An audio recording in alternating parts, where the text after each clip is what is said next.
안녕하세요, 빠린입니다. 저희 가족은 2023년도에 조기 은퇴하고 제주도에 내려가서 2년 정도 연세살이 할 예정이거든요. 오늘은 저희가 제주도에 내려가서 아파트에 사려고 하는 이유와 그리고 제주도에 집을 구하는 방법에 대해서 이야기해 보려고 합니다. 지금 영상으로 들어가 볼게요. 고고! 안녕하세요. 여러분은 제주도 하면 어떤 게 떠오르시나요? 푸른 바다, 돌담집, 야자수 이런 것들이 떠오르지 않으시나요? 제가 제주도에 내려가서 아파트에 산다고 하면 주변에 많은 분들이 아니 왜 제주도까지 내려가서 아파트에? 라는 궁금증들이 많이 있으시더라고요. 오늘은 그 이유에 대해서 얘기해 보려고 해요. 일단 제주도의 아파트는 저희가 생각하는 것만큼 대규모의 아파트 단지가 많이 없어요. 대부분 소규모의 아파트 단지로 많이 이루어져 있고요. 제주도는 저층의 빌라 형태의 아파트도 아파트라고 불리는 경우가 많이 있는데요. 저희는 제주도에 내려가면 단독주택이나 타운하우스가 아니라 아파트나 오피스텔 그리고 신축 빌라 형태의 집에 거주하려고 해요. 지금부터 그 이유에 대해서 말씀을 드려볼게요. 첫 번째 이유는 제주도의 기후 때문입니다.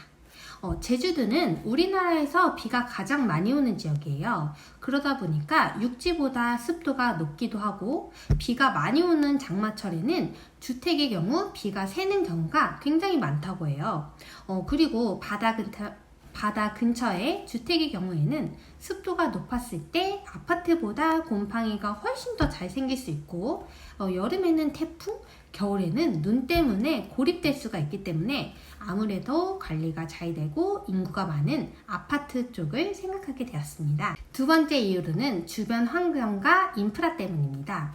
제주도 산간지역이나 바다 주변에는 큰 마트나 병원이 거의 없고요. 그리고 주변에 축사나 돈사가 있는 시설들이 있어서 냄새가 많이 날 수도 있다고 하더라고요. 그리고 저희 아이가 아직 어리다 보니 주변에 소아과가 있어야 했고 공원이나 놀이터가 있는 곳, 또 식재료가 구하기 쉬운 대형마트나 음식 배달이 가능한 지역을 원했어요. 아이 유치원이나 어린이집도 빼놓을 수 없는 부분이기 때문에 주변에 인프라가 많은 아파트를 생각하게 되었습니다. 세 번째 이유로는 바로 관리의 어려움 때문이었어요. 제가 제주도에 내려가서 잔디밭이 있는 곳에서 거주했을 경우에는 잔디 관리도 했어야 됐고요. 그리고 집안에 문제가 생겼을 때 관리사무소가 있으면 여쭤보고 해결할 수가 있는데 아무래도 단독주택의 경우에는 스스로 해결을 해야 되기 때문에 그런 부분이 좀 어렵기도 했었고요. 잔디밭이 있다는 건 벌레가 많다는 뜻이에요. 저는 벌레를 정말 무서워해요. 모기도 손으로 잘 못 잡고 파리만 날아다녀도 호들갑인데 제주도는 아무래도 습하다 보니까 바퀴나 쥐네가 굉장히 많다고 하더라고요. 그래서 그나마 벌레가 적은 아파트를 생각하게 되었습니다. 네 번째 이유는 바로 난방비 때문입니다. 보통 제주도에 있는 타운하우스나 개인주택의 경우 LPG 가스를 사용하는 곳이 굉장히 많아요. 근데 그 LPG 가스의 단가가 매우 비싸기 때문에 특히 산간지역에 있는 타운하우스나 개인주택의 경우에는 많은 가스를 사용하게 되는데 그럴 경우 겨울철에 50만 원이 넘는 금액이 나오기도 한다고 하더라고요.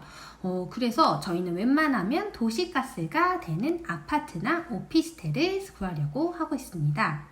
네, 여기까지가 단독주택이 아닌 아파트를 선택한 이유였고요. 이제는 제주도에 집을 구하는 방법에 대해서 간단하게 이야기해 볼 거예요.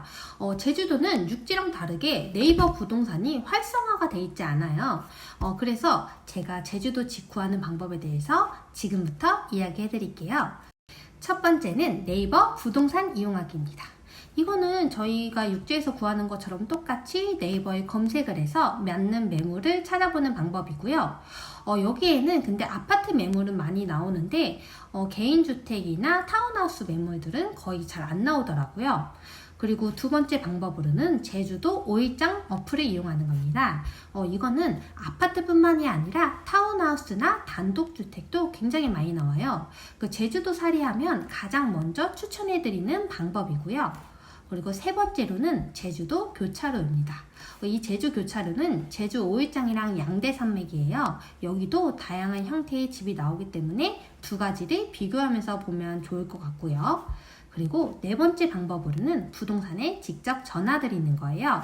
이 방법으로는 아직 업로드가 되지 않는 집들을 운 좋게 받아볼 수 있다는 장점이 있습니다.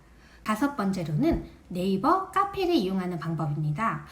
이 방법에서는 한 달 살기나 단기 거주하는 매물을 많이 찾아볼 수 있는데요.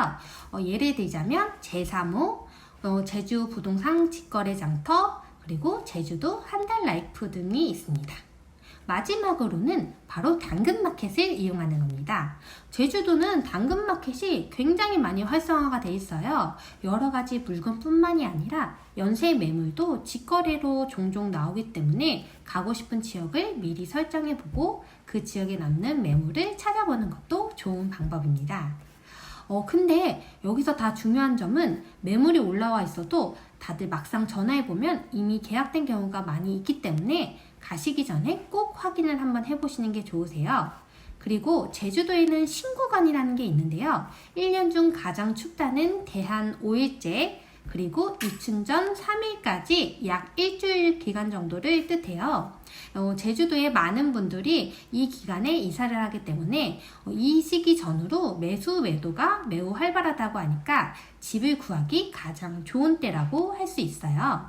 2024년 제주도의 신구간은 1월 25일부터 2월 1일까지입니다. 네, 오늘은 제주도에서 아파트에 사려고 하는 이유와 제주도 집 구하는 방법에 대해서 이야기를 해봤어요. 아직 6개월이란 기간이 남아있지만 미리 틀을 잡아두고 구하다 보면 언젠가 저에게 맞는 좋은 매물이 올 거라고 생각해요. 지금까지 시청해주셔서 감사드리고요. 다음번에 다른 영상으로 찾아뵙겠습니다. 그럼 안녕!